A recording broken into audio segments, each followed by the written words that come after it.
एक गरीब आदमी जो अपनी दफनाई हुई बहन को बाहर निकालकर बैंक की तरफ निकल पड़ा।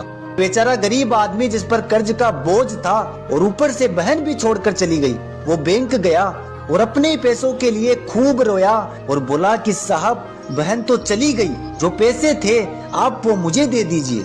लेकिन बैंक के अंदर बैठे लोगों ने उसकी मजबूरी को नहीं समझा, सिर्फ कागज देखे। कहने लगे कि डेथ सर्टिफिकेट लेकर आओ। बेचारा गरीब आदमी अनपढ़ था, उसे नहीं पता था कि डेथ सर्टिफिकेट क्या होता है, कहाँ बनता है। लेकिन कहते हैं ना कि मजबूरी इंसान को सब कुछ करवा देती है। वो शमशान गया और अपनी दफनाई हुई बहन को बाहर निकाला, उसे पॉलीथीन में लपेटा और सीधा बैंक पहुंच गया और बैंक वालों के सामने ले जाकर रख दिया। उड़ीसा की इस घटना ने एक सवाल खड़ा कर दिया कि आखिर नियम इंसान के लिए बने हैं या इंसान को ही नियमों के हिसाब से जीना पड़ता है।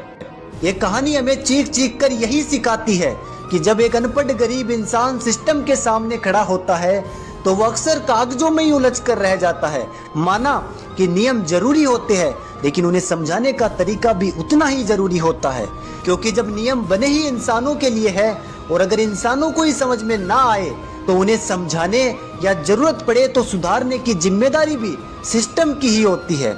इस घटना में आखिर गलती किसकी थी, मुझे कमेंट करके जरूर बताना।